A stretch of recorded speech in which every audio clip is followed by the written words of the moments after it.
আল্লাহ রাব্বুল আলামিন আমাদেরকে এত নিয়ামত দান করেছেন যা আমরা গণনা করে শেষ করতে পারবো না। আমরা যে হাত দিয়ে খাবার খাই এটাও তো আমাদের জন্য নিয়ামত। আমরা যে পা দিয়ে হাঁটি এটাও তো আমাদের জন্য নিয়ামত।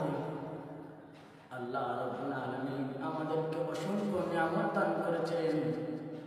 আল্লাহ বলেন, লাইন শাকারতুম লাযীদান্নাকুম ওয়া লাইন কাফারতুম ইন্না আযাবি লাশাদীদ।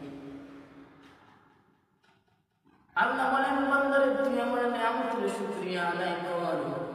যদি বান্দা তুই আমার নিয়ামতের শুকরিয়া আদায় করিস আমি তোকে আরো নিয়ামত বাড়িয়ে দেব। আল্লাহ বলেন, ওয়া লাইন কাফারতুম ইন্না আযাবি লাশাদীদ। যদি বান্দা তুই আমার নিয়ামতের শুকরিয়া আদায় না করিস আমি তোকে জাহান্নামের মধ্যে ফেলে দেব। আল্লাহ রাব্বুল আলামিন এই আসমানটা বানালেন, এই জমিনটা বানালেন, এটা তো আমাদের জন্য নিয়ামত। আমাদের যে বডিটা আছে এটাও তো আমাদের জন্য নিয়ামত। যদি আল্লাহ আমাদেরকে হাত না দিতেন আমরা তো কোনো কিছু করতে পারতাম না। যদি আল্লাহ আমাদেরকে পা না দিতেন আমরা তো হাঁটতে পারতাম না। যদি আল্লাহ আমাদেরকে চোখ না দিতেন আমরা তো দেখতে পারতাম না। যদি আল্লাহ আমাদেরকে জবান না দিতেন আমরা তো কথা বলতে পারতাম না।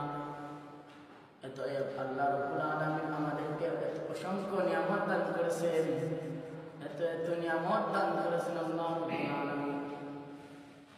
আর যারা আল্লাহর নিয়ামতের শুকরিয়া আদায় করবে না তারা কখনো জান্নাতে যেতে পারবে না, তারা সময় জাহান্নামের মধ্যে যাবে। আল্লাহ বলেন, ফাবিআইয়ি আলা